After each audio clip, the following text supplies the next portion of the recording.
প্রিয় দেশবাসী, আসসালামু আলাইকুম।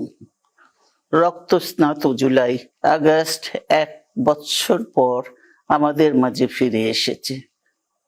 দীর্ঘ 16 বছর ফ্যাসিস্টদের নির্মম অত্যাচার, নির্যাতন, গ্রেফতার, হত্যা, খুনের মাধ্যমে গণতন্ত্রকে ধ্বংস করে এবং একদলীয় শাসন ব্যবস্থা চিরস্থায়ী করতে চেয়েছিল আওয়ামী শাসক গোষ্ঠী।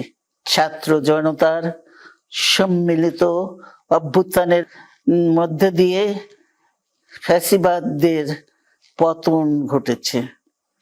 সুযোগ সৃষ্টি হয়েছে নতুন করে বাংলাদেশকে গড়বার। এই আন্দোলনে যারা শহীদ হয়েছেন তাদের জানাচ্ছি আন্তরিক শ্রদ্ধা, আহতদের সমবেদনা। তাদের এই আত্মত্যাগ জাতি চিরকাল মনে রাখবে।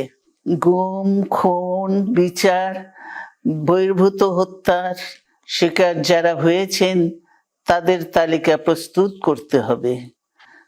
দ্রুত বিচারের ব্যবস্থা ও রাষ্ট্রীয় স্বীকৃতি নিশ্চিত করতে হবে।